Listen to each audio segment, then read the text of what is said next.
अस्सलाम वालेकुम नाज़रीन, मैं हूँ असनाद मलिक अपने नए प्रोग्राम के साथ। नाज़रीन, आज हम दो मौज़ूआत पे बात करेंगे। कल हमने बात की थी साबिक़ वज़ीर-ए-आज़म नवाज़ शरीफ जो हैं वो सुप्रीम कोर्ट में जो सो मोटो केस चल रहा है कि 6 जजेस इस्लामाबाद हाई कोर्ट के जिन्होंने ख़त लिखा था सुप्रीम जुडिशल काउंसिल को कि जी उनके जुडिशल फंक्शंस में एजेंसीज़ की एग्जीक्यूटिव की अथॉरिटीज़ की इंटरफेरेंस होती है, इंटिमिडेशन उनको किया जाता है, उस पर हमें गाइडलाइन दें, कोड ऑफ कंडक्ट इस पर खामोश है। तो उस पर बहुत कुछ हुआ, फिर आखिर में सो मोटो लिया गया। तो सो मोटो की जो प्रोसीडिंग चल रही है, फुल कोर्ट का दिया भी चीफ जस्टिस काजी फैसल ने दिया है उस केस में। अगली समात में गालिब इम्कान है कि फुल कोर्ट ही बैठे, जस्टिस याही अफरीदी को कि उस पर रिक्यूज़ कर चुके। तो उस मैटर में जी जो साबिक़ वज़ीर-ए-आज़म नवाज़ शरीफ हैं वो दरख्वास्त देंगे, उसमें पार्टी बनेंगे। उन्होंने कुछ सहाफ़ियों से ये बात की थी ईद से पहले। फिर लाहौर के कुछ सहाफ़ियों ने इस पर ख़बरें की कि जी नवाज़ शरीफ पार्टी बनने जा रहे हैं, और ये और बड़ा उसमें जो नून लीग से जो कुर्बत रखने वाले सहाफ़ी हैं वो बड़े एक्साइटेड थे कि जी देखें बयानिया दोबारा जो है वो नवाज़ शरीफ बहाल करने जा रहे हैं। तो अब कल मेरी जो नून लीग की लीगल टीम है, जो सकर्ता धरता है, जो आप कह सकते हैं कि लीगल फ्रंट में कोई काम उनके पूछे बगैर हो नहीं सकता, उनसे मेरी बात हुई। दो जो मेन लोग हैं। तो मैंने कहा जी ये ख़बर जो है ये कि वो पार्टी बन रहे हैं, फरीक बनने की दरख्वास्त, ये ठीक है? तो उन्होंने कहा जी नहीं नहीं। तो ये इसका मतलब है कि जो लीगल टीम है वो इसमें कोई उसका अभी तक उससे नवाज़ शरीफ साहब ने रब्ता नहीं किया, या बिल्कुल उन्होंने बता दिया है कि नहीं इस मामले में हमने नहीं पढ़ना। इसके अलावा इसमें अगर आपने देखा होगा तो जो नवाज़ शरीफ जो और भी एक दो जो लोग थे बड़े जो नवाज़ शरीफ के करीब, तो उन्होंने भी उनसे जो ज़ाती मैंने ओपिनियन मांगी और उन्होंने कहा जी नहीं बनना चाहिए इसमें पार्टी नवाज़ शरीफ साहब को। तो उससे बड़ा वादे हो गया कि नवाज़ शरीफ की लीगल टीम के जो है वो नहीं चाह रही कि वो इसमें हिस्सा बने। अब ये कि नून लीग की ये जो लीगल टीम है ये क्यों इसमें रिलेक्टेंट है, मेरा ख्याल है कि उसकी वजह ये भी है कि अगर ये पिंडोरा बॉक्स खुला तो फिर पीटीआई भी दरख्वास्तें देगी कि जी हमारे साथ भी ये हुआ है कि जुडिशल प्रोसीडिंग मैनिपुलेट हुई, हमारे मामले में तो 6 जजेस ने, यहाँ तो शौकत सदीकी साहब ने एक ने जो है वो तकरीर की थी, ये 6 जजेस का लेटर देख लें, हमारे साथ ये हुआ। जिस तरीके से अडयाला में सज़ाएँ दी गई इमरान खान को, इलेक्शन से पहले उनको 3 केसेस में नायल किया गया, रात देर तक जो है वो चलता रहा मामला। तो ये बात इसमें कोई शक नहीं है हकीकत कि जो है वो फिर तो जितने विक्टिम हैं वो आ जाएंगे, तो फिर मसला बनेगा। तो चीज़ें तो मौजूदा हुकूमत तो नहीं चाहती कि इस मामले को ज़्यादा लंबा चला जाए, और ख़ासकर जो मुक़्तदर हल्के हैं, इस्टेब्लिशमेंट है, वो भी उनके लिए भी इंटरेस्ट में नहीं है कि जी ये मामला ज़्यादा लंबा इसको चलाया जाए और इसमें और फरीक बन जाए।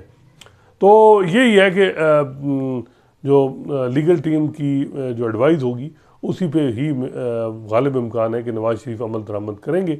नैरेटिव तो उन्होंने अब लेना है, ज़ाहिर बात है, उनको नून लीग को एक नैरेटिव की एक तलाश है। लेकिन दूसरी तरफ ये भी है कि जो अगर नवाज़ शरीफ बेनिफिशरी नहीं है, लेकिन जो कुछ हुआ उनकी फैमिली तो बहुत बड़ी बेनिफिशरी है। शहबाज शरीफ वज़ीर-ए-आज़म बन गए हैं, मरियम नवाज़ जो है वो चीफ मिनिस्टर पंजाब बन गई हैं। अगर ये फॉर्म 45-47 वाला मामला ना होता तो फिर तो कुछ भी ना होता। तो ये जो नून लीग का एक रोल है इस दफ़ा किया जा रहा है कि जी नहीं, मेरा ख्याल है कि इस्टेब्लिशमेंट ने उनके लिए बहुत कुछ किया है। उनको इस मामले में इस्टेब्लिशमेंट से हट के अगर वो ये करेंगे तो फिर ये भी है कि पीटीआई तो किसी टाइम पे भी उसका वो तो कोशिश में है कि हमारे मामला सेट हो। जब उनके मामला सेट हो गए, क्योंकि एक साइड तो लाजमी होती है, हमारे सियासतदानों का मसला ये है कि जब भी उनको थोड़ा मौका मिलता है तो वो डील के होता है, डील के चक्कर में इमरान खान का हम कहते हैं कि जी वो उन्होंने कुछ नहीं सीखा, तो नवाज़ शरीफ साहब जो सबसे पुराने और सबसे सीनियर सियासतदान हैं, 43 ईयर्स में उन्होंने कुछ नहीं सीखा, तो इमरान खान से हम क्या ब्लेम कर सकते हैं कि जी वो दोबारा डील कर लेंगे। तो डील ही होगी, और इस मुल्क में जब इस तरह की अदलिये की इस वक्त जो सूरत हाल है तो उसमें मेरा ख्याल है कि सियासतदानों के पास भी कोई ऑप्शन नहीं है कि वो डील करें। तो खैर नवाज़ शरीफ की पार्टी बनने की दरख्वास्त जो है वो तो लीगल टीम तो कह रही है कि नहीं, और वो चाहते भी नहीं है कि ये बने। तो अब देखते हैं कि वो क्या करते हैं। दूसरा मामला है कि ईद की छुट्टियों के बाद बताया जा रहा है कि रिफॉर्म पैकेज एक जो वो अनाउंस होने जा रहा है, reform judicial reform package, judicial package के नाम पे। तो ये क्या है, इस पे बड़ी बातें हो रही हैं।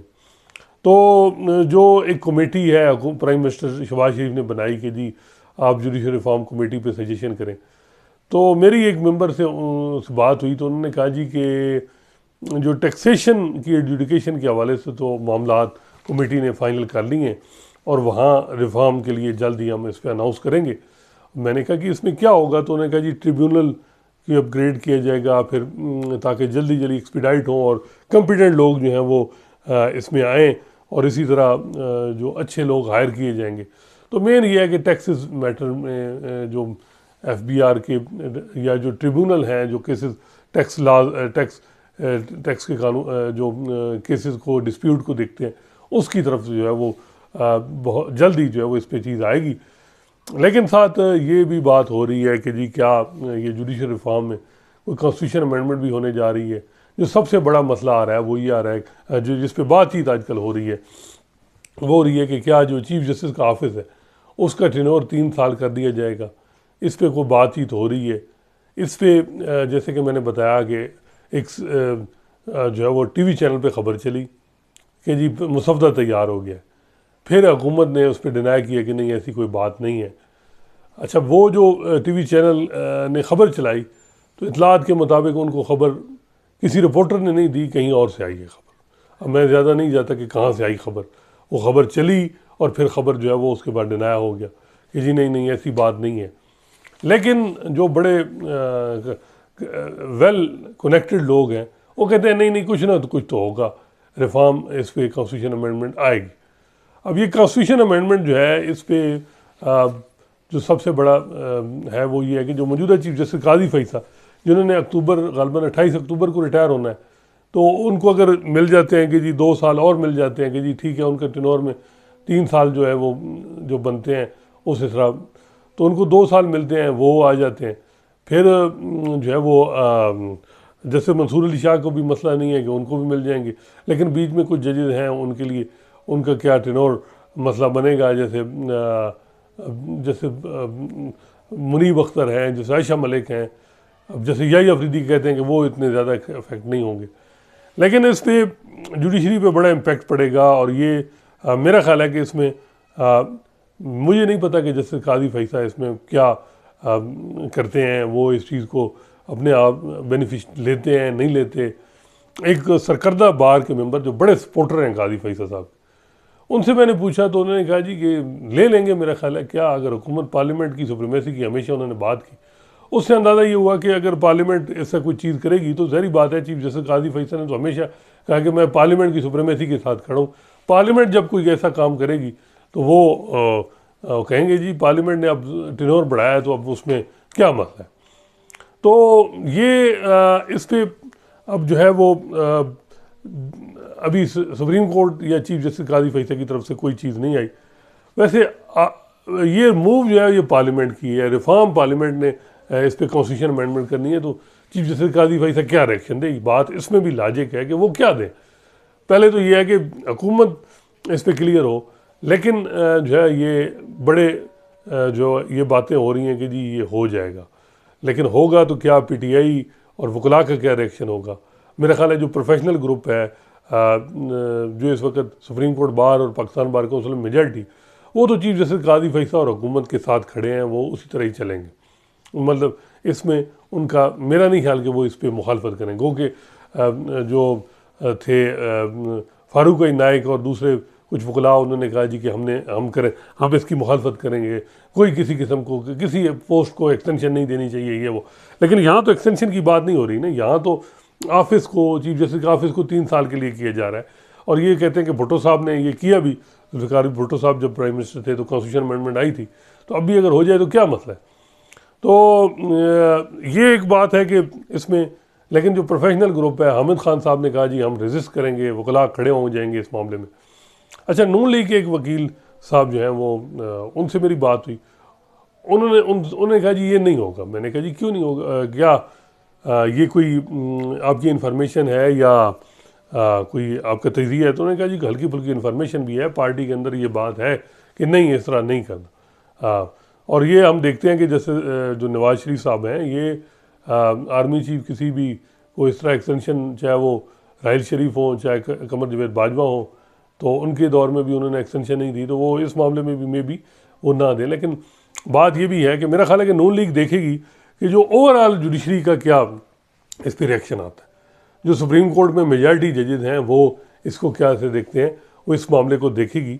और जो मौजूदा अटार्नी जनरल मंसूर अवान है उनकी उतनी ही वो करीब है चीफ जस्टिस काजी फैसला के, उतने ही जस्टिस मंसूर अली शाह के। तो जैसे मंसूर अली शाह का इसमें देखना है कि उनकी सोच क्या है, किस तरह वो चाहते हैं कि ये कॉन्स्टिट्यूशन अमेंडमेंट की जाए। लेकिन नून लीग वाले जो वकील मैं कह रहा था कि वो कहते हैं कि नहीं होगी जी, ऐसी बात नहीं होगी। लेकिन देखें ये रिफॉर्म पैकेज जो है जो आ रहा है, इसमें पहले पॉइंट पे तो सुना है कि सिर्फ टैक्स के इश्यूज आएंगे, इसमें वो पॉइंट नहीं होगा कि जी कॉन्स्टिट्यूशन अमेंडमेंट का। लेकिन ख़बरें अभी तक ये हैं कि जी ये मामला है होगा, ये होगा। तो खैर देखते हैं कि क्या होता है। ये मामला तो चलता रहेगा, ये हर दौर में हर चीफ जस्टिस जो ही जब उसके 5 महीने आखिरी आते हैं तो एक नई मामला शुरू हो जाता है। आसिफ सईद खोसा साहब के दौर में तो एक बिल बल्कि फ़खर इमाम और अमजद न्याजी ने बिल मूव किया जी कि जजेस की जो एज है 65 से 68 कर दी जाए। उससे पहले भी इफ्तिखार चौधरी साहब के दौर में भी यही मामला हुआ, साकिब निसार के दौर में भी ये हुआ। जैसे मैंने बताया था आपको कि जो हफीज़ शरीफुद्दीन पीरजादा साहब थे, वो अपने जूनियर वकील जो अब इस वक्त सीनियर भी हैं, उनको कहते थे कि जब रिटायर होने वाले चीफ जस्टिस से बचो, वो ज़रा उसको ये होता है कि लेगेसी बनानी है, मैंने अब हिस्ट्री रिटायर हो रहा हूँ, तो वो ऐसी चीज़ें करता है जो हुकूमत इस्टेब्लिशमेंट के लिए मसाइल रहते हैं। जैसे आपने देखें तो आसिफ सईद खोसा साहब ने आखिरी दिन में आपने आर्मी चीफ की एक्सटेंशन का मामला उठा लिया, मुशर्रफ को सजा दिलवाने में उनका बड़ा रोल है स्पेशल कोर्ट में। इसी तरह अगर आप देखें तो जो हैं इफ्तिखार चौधरी साहब, उन्होंने भी 35 मिसिंग पर्सन का केस लिया। तो वो ये कहते हैं कि एक लॉलीपॉप दे के रखना चाहिए हर चीफ जस्टिस को, हर मामले को।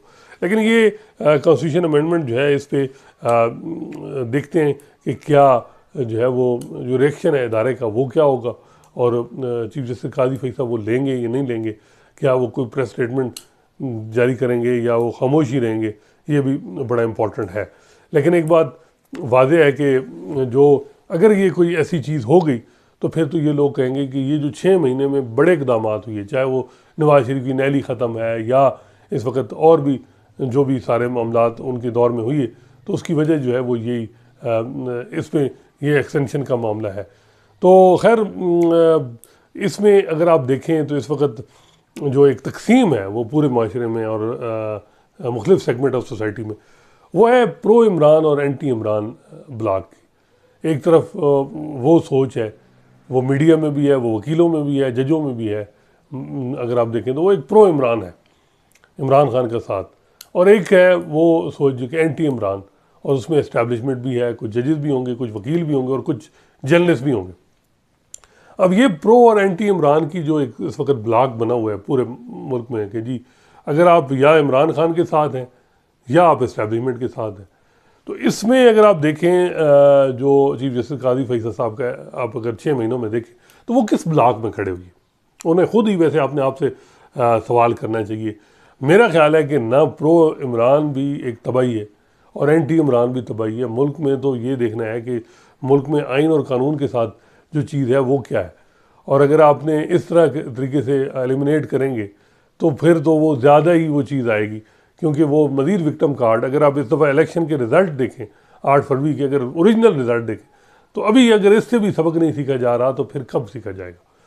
तो वो अब ये जो प्रो और एंटी इमरान की सोच है और इसमें हर मूव को इस तरह ही देखा जाता है। इसमें अगर आप देखें तो जो चीफ जस्टिस काजी फैसला हैं उनके लिए रिमेनिंग जो टेन्योर है उसमें बड़े चैलेंजेस हैं। अगर आप मैंने आज इसमें आर्टिकल भी ट्रिब्यून में लिखा है, और मुख्तलिफ जो मेरी समझ में वो वकला जो माजी में जैसे काजी फैसला के साथ खड़े थे, जब इन पे प्रेसिडेंशियल रेफरेंस आया तो जो जिन वकीलों को मैंने कोट किया ये वो लोग थे जो इनके साथ खड़े थे और कह रहे थे कि इनके साथ ज़्यादती हुई। तो अब उनसे मैंने व्यू लिया कि भाई इनके चैलेंजेस क्या हैं। तो अब्दुल मईज़ जाफरी साहब जो हैं वो कराची बेस वकील, उनका ये था कि जी उनका तो वही उनका चैलेंज है जो 3 महीने से 13 जनवरी के आर्डर का से उनका चैलेंज चल रहा है। अगर आप देखें तो डाउनफॉल का वर्ड तो ज़रा होगा कि जी जस्टिस काजी फैसल से पे जो तनकीद है वो 13 जनवरी के बाद शुरू हुई। 13 जनवरी में जो बल्ले का निशान छीना गया, PTI के पार्ट जो इंट्रा पार्टी इलेक्शन को इलीगल डिक्लेयर किया गया, उसकी जो इम्प्लिकेशन जो अब तक सियासत पे हुई हैं, उसकी सारी जिम्मेदारी वो 13 जनवरी के फैसले पे आ रही है कि जी ये इस फैसले की वजह से सारा कुछ हुआ है। और उसमें कैंप, जैसे मैंने बताया 2 कैंप कि वो एंटी इमरान वाला कैंप, उसमें ही चीफ जस्टिस को मज़ीद उसमें हो गया कि जी, हालांकि उससे पहले ऐसी बात नहीं थी, इस तरह के जिस तरह की वो चीज़ें कर रहे थे, इलेक्शन के निकाल में भी इस्टेब्लिशमेंट नहीं चाह रही हो तो जस्टिस काजी फैसल ने उसको इंश्योर करा। लेकिन इलेक्शन में भी बात हो रही है कि जी जो आरोज़ आपने लिए और उसमें लाहौर हाई कोर्ट तो चाह रही थी कि जुडिशरी से आरोज़ हो, लेकिन मेरा नहीं ख्याल कि उसका कोई इम्पैक्ट पड़ता, लेकिन थोड़ा बहुत हो जाता कि इस तरह रिजल्ट में भी जो इस वक्त इल्ज़ाम और ये चीज़ें हैं, जो एक बात हो रही है कि जी फॉर्म 45 को 47 में तब्दील करके जो हो रहा है वो में भी ना होता, कम होता तो खैर वो उसके बाद जो लेवल प्लेइंग फील्ड ना मिलना, जो PTI के साथ जो कुछ होना, उसमें तो एक हकीकत है ना कि मौजूदा चीफ जस्टिस काजी फैसल के दौर में जिस तरह बंदयाल साहब और के कैंप दौर में ये हुआ कि वो जस्टिस PTI इमरान खान को कहीं ना कहीं फैसिलिटेट कर रहे हैं या फैसिलिटेट करने की कोशिश करते हैं, उनका ये होता था उन पर। यहाँ ये हुआ कि जी इमरान खान को और जो PTI को कार्नर करने के लिए, उनको दबाने के लिए मेन इंटरेस्ट इस्टेब्लिशमेंट का वो नहीं है। इस्टेब्लिशमेंट का इंटरेस्ट इस वक्त जो उनकी लड़ाई है वो PTI इमरान खान और उसकी सोच से है और इस्टेब्लिशमेंट। तो उसमें जो सुप्रीम कोर्ट और चीफ जस्टिस का जो रोल है वो अगर आप देखें तो आपको विद फैक्ट्स समझ आ जाएगी कि वो क्या है। और उसमें 13 जनवरी का फैसला है, फौजी अदालतों में सिविलियन ट्रायल का मामला है। अब असद रहीम बैरिस्टर वो ये कहते हैं कि जी Supreme Court Practice and Procedure Act का और कुछ नहीं हुआ, नहीं एक चीज़ का है कि जी जो एक जजमेंट थी जिसमें ये 44 साल कानून के जी फौजी अदालतों में सिविलियन ट्रायल गैर आईनी है, जो 103 लोग जो 9 मई में मुलविस थे उनका ट्रायल फौजी अदालतों में गलत है, उस फैसले को सस्पेंड करा के ट्रायल कंटिन्यू करवा दिया गया। ये कि ये फ़ायदा हुआ है।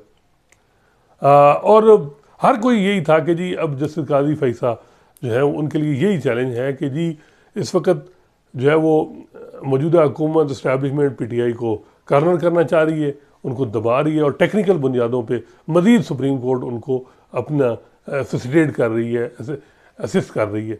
तो ये इस फैक्ट से अभी तक कोई इसको काउंटर नहीं किया गया। जो इस वक्त जस्टिस काजी फैसल के साथ लोग हैं वो अगर आप देखें तो वो हैं जो नून लीग के सपोर्टर हैं, जो मौजूदा हुकूमत के सपोर्टर। अगर मैं ये जस्टिस काजी फैसल ने एक फ़ैसला भी नून लीग या शरीफ फैमिली के ख़िलाफ़ किया तो ये जो सपोर्टर हैं इनसे देखिएगा फिर ये इनके साथ करते क्या। यहाँ जो सपोर्ट होती है वो इंटरेस्ट बेस पे होती है, वो ये नहीं होती कि यार ये उसका ये है, वो इंटरेस्ट है कि जी या enemy of enemy is my friend, क्योंकि भाई इस वक्त सबके इंटरेस्ट हैं कि जो एंटी इमरान जितने भी लोग हैं या वो एक पेज पे हैं, तो इस वजह से वो सारा है कि जी इकदाम अदलिया कहीं ऐसा ना को फैसिलिटेट कर दे। तो ये वो सूरत हाल है जिसको देखने की ज़रूरत है और यही चैलेंज जस्टिस काजी फैसल के रिमेनिंग टेन्योर में होगा। और पूरा साल अगर आप ये देखें और 13 जनवरी के बाद सहाफ़ियों को क्रैकडाउन, जिस तरह FIA के नोटिस जारी हो गए, उसमें 13 जनवरी का आर्डर, फिर जो उसके बाद असद तूर के साथ जो कुछ हुआ, ये सारी चीज़ें आप देखें। फिर जो ज़मानतें भी मिली 9 मई में सुप्रीम कोर्ट से कुछ लोगों को एक बेंच की तरफ से, फिर उनको जिस तरीके से किया गया। फिर जो सबसे अहम है वो 6 जजेस का ये लेटर है, इसमें जो रोल है, इसमें जुडिशरी फिर तकसीम है। जैसे काजी फैसल बज़ाहिर ये लग रहा है कि उनकी सोच ज़रा डिफरेंट है, जैसे अतर मिन अल्लाह की डिफरेंट है, और डिवाइड ऐसा लग रहा है कि 6 जजेस के मामले में जस्टिस काजी फैसल और जस्टिस अतर मिन अल्लाह ये आमने सामने है। अब वो जो जस्टिस मुनीब अख्तर और वो पीछे रह गए, अब ये एक अलग से एक सोच आ गई है कि ये जी है। अब इसमें देखते हैं कि किस तरीके से इस मामले को डील किया जाता है। बज़ाहिर तो ये लग रहा है कि इसमें इंडिपेंडेंस ऑफ जुडिशरी को जो मैसेज देना था कि जी जजेस को सिक्योर, वो तो ये देना था कि जी जस्टिस आमिर फारूक को जब 6 जजेस ने लिखा कि कंटेम्प्ट की कार्रवाई की जाए, तो उस पर सुप्रीम जुडिशल काउंसिल ने यही कहना था कि जी या इनफॉर्मली ये जो भी कि जी ये जहाँ से इन जजेस ने कहा है उससे कार्रवाई शुरू करवाएं और बस। अब जो ये इनको एज ए कंप्लेनेंट के तौर पे ट्रीट किया जा रहा है और जिस तरीके से इनके खिलाफ कंपेन चल रही है और 6 जजेस प्लस या सतर मिनल्ला, उस पर भी सवालात उठ रहे हैं कि ये क्यों ये चीज़ें हो रही हैं। लेकिन मेरा ख्याल है कि जजेस जितने ही एक दूसरे को करेंगे, सरबराह जो है वो उसकी बड़ी रिस्पॉन्सिबिलिटी होती है। यही बात हम उमर अता बंदयाल साहब के दौर में करते थे कि चाहे वो जस्टिस काजी फैसा की ही गलतियाँ हों, लेकिन जो सरबराह होता है उसमें बुर्दबारी, उसमें तहम्मुल की जिम्मेदारी, उसको चीज़ें कोशिश ये करनी चाहिए कि अदलिया इसमें एक मैसेज है। अब जो मैसेज अब जस्टिस काजी फैसा में भी देना चाह रहे हो, वो जो मैसेज है वो उसको में भी बहुत से लोग ये समझते होंगे कि ये तो हम बिल्कुल एग्जेक्टिव और मौजूदा एग्जेक्टिव की इतना माजरत खाना रवैया हमारा क्यों है इस मामले में, हम जुडिशरी इस मामले में हम माजरत खाना क्यों हैं। तो ये एक बात है जिस पे मैं देख रहा हूँ कि तकसीम एक बड़ी वाज़ेह है सुप्रीम कोर्ट में, और ये अब 28 अप्रैल में जब ये फुल कोर्ट लगे की समाअत होगी तो अब देखिएगा ये मज़ीद किस तरफ जाएंगी। लेकिन बज़ाहिर ये लग रहा है कि दो मामलात, एक PTI और उसके मुतल्लिका जो फैसले या 13 जनवरी और फिर जो उसके बाद अगर आप देखें तो वहाँ और 6 जजेस के मामले, ये दो ही इम्पॉर्टेंट मैटर थे जस्टिस काजी फैसा के मामले में। इसमें उनको पे काफ़ी तनकीद उन लोगों की तरफ से हो रही है जो माजी में उनके साथ थे। इस वक्त अगर आप देखें जो बड़े चैलेंजेस, उनमें 6 जजेस का ये जो लेटर है, ये इसको कैसे डील किया जाता है। फिर जो PTI का इंटर पार्टी इलेक्शन वो आज़ाद लड़े, उनको रिज़र्व सीट नहीं मिली, वो माले गनीमत दूसरी जमातों में मिल गया। अच्छा मज़े की बात है, वो जो रिज़र्व सीटें दूसरे जमातों को मिली उनको मिला के अब कॉन्स्टिट्यूशन अमेंडमेंट के लिए कहते हैं कि नंबर पूरे। उस मॉरल अथॉरिटी क्या होगी जब रिज़र्व सीट किसी की दूसरों को मिल रही है। सुप्रीम चीफ जस्टिस काजी फैसा के सामने अब ये केस आएगा, लेकिन इसमें PTI के अपने ब्लंडर भी हैं। जिस तरह उन्होंने सुन्नी इत्तेहाद के साथ इलाक किया, होना तो ये चाहिए था उनको दरख्वास्त इलेक्शन कमीशन में देनी थी कि जी हमने इलेक्शन लड़ा है, हमसे पार्टी सिंबल ले लिया गया, लेकिन हमारी जमात तो PTI है ना, तो हमें रिजर्व सीट दीजिए। उस पर लोग कहते हैं सलमान अकरम राजा की पिटीशन है वो पेंडिंग पड़ी है सुप्रीम कोर्ट में, जैसे काजी फैसा ने फिक्स क्यों नहीं की। गालिबन लाहौर हाई कोर्ट के फैसले को उन्होंने चैलेंज किया, वो क्यों नहीं लगी।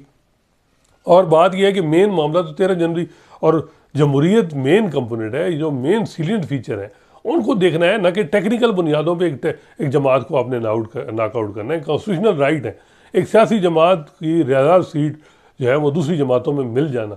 ये इंसाफ क्या सुप्रीम कोर्ट किस तरह टेक्निकल बुनियादों पे इस मामले को अगर डील करेगी, जिस तरह माजी में उन्होंने 13 जनवरी को किया, तो फिर तो बड़ी ही अफसोसनाक है सूरत। ये मामला है, फिर रिगिंग वाला मामला है, इस पर बड़े सीरियस मामलात हैं ये दो। अब ये दो ऐसी चीज़ें हैं, अगर ये नहीं की जाती तो फिर वही आता है ना कि ये सेम पेज है, एस्टैब्लिशमेंट, एग्जेक्टिव, बार, चीफ जस्टिस, ये सारे एक पेज पे, वही मज़ीद इस परसेप्शन को तकवीत मिलेगी। तो देखना है कि अगर क्या होता है, अगर ये चीज़ें नहीं उठाई जाती और कॉन्स्टिट्यूशन अमेंडमेंट हो जाती है और ये, तो फिर मज़ीद लोगों की तरफ से आएगा कि ये तो फिर सारी बातें इस तरफ मज़ीद क्रिटिसिज्म आएगा। तो खैर ये दो मैटर हैं, दो पटिशन, जैसे मैंने बताया रिगिंग वाली हामिद खान साहब की तरफ से है, दूसरा जो पेशावर हाई कोर्ट का फैसला रिजर्व सीट ना मिलना, ये मैटर भी फैसल सिद्दीकी साहब वकील हैं, वो उन्होंने भी चैलेंज किया हुआ है। 6 जजेस के लेटर, ये 3 चीज़ें अब जो अगले जो 2-3 माह में अब देखें तो ये महीना डेढ़ जो अगला, यही चीज़ें चलती रहेंगी। अब देखते हैं कि इसमें चीफ जस्टिस काजी फैसा किस तरह बेंच क्या बनाते हैं, क्या करते हैं, या वो कंसिस्टेंट रहते हैं। लेकिन मेरा ख्याल है कि परसेप्शन उनको ख़त्म करनी पड़ेगी। एक परसेप्शन ये जो है कि जी इस वक्त एक जो लार्जेस्ट पार्टी है उसको कॉर्नर किया जा रहा है रियासती इदारों की तरफ से, और सुप्रीम कोर्ट भी टेक्निकली बुनियादों पे उनको कॉर्नर कर रही है। माजी में उन पे ये था कि जी इस जमात को फ्रस्ट्रेशन मिल रही है, अब ये था कि जी इनको कॉर्नर करने में जो है वो अदलिया का भी का साथ है।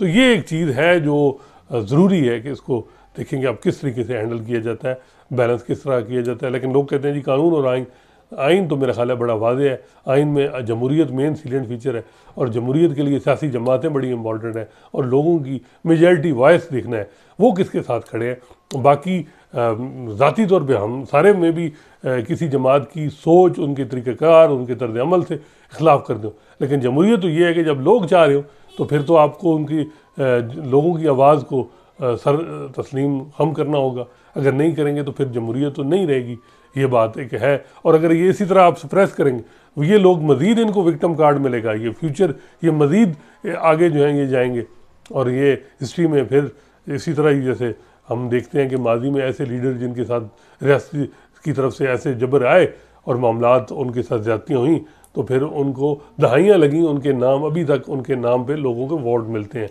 और चीज़ें मिलती हैं।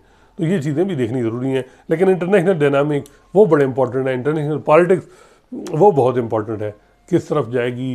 अमेरिका के इलेक्शन बड़े इंपॉर्टेंट हैं, और भी मौत मामलात हैं। जो सबसे बड़ा एडवांटेज इस वक्त एंटी इमरान फोर्सेस को है वो ये है कि इंटरनेशनल प्लेयर्स जो हैं वो पीटीआई और इमरान खान के मामले में पुरबाश हैं, वो कोई उनके साथ कोई सपोर्ट नहीं है, जो इस वक्त एडवांटेज है। और ये एक बहुत बड़ा पीटीआई का फेलियर है। और इससे अंदाज़ा लगाएं कि पॉपुलरिटी एक तरफ होती है, लेकिन दूसरी जो चीज़ें होती हैं मुल्क चलाने के लिए, उनमें तो उनकी जो सूरत हाल है कि क्या वजह है कि सारे जो रेलेवेंट क्वार्टर, जो रेलेवेंट जो मैटर करते हैं इंटरनेशनल प्लेयर पाकिस्तान के हवाले से, वो क्यों उनके मामले में वो बिल्कुल कोई उनके साथ नहीं है, बल्कि मेरा ख्याल है कि वो बल्कि मुखालिफ ही होंगे जो कुछ इमरान खान साहब ने किया। तो देखें क्या होता है। लेकिन बात फिर वही है कि जमहूरियत तो वही है कि जो लोग मेजॉरिटी कह रहे हैं, वो जो बात है, जो लोगों की वॉइस है, उसको माना जाए, न कि इस तरीके से कि जी मैं समझता हूँ कि जी ये गलत है, ये ख़तरा है, तो फिर आइन कानून को छोड़ के मैं हट के चीज़ें करूँगा, तो फिर बात तो नहीं बनेगी और फिर मज़ीद मुल्क के नुकसान होगा। इंशाल्लाह नए मौजू के साथ आपकी खिदमत में हाज़िर होंगे। अल्लाह हाफ़िज़।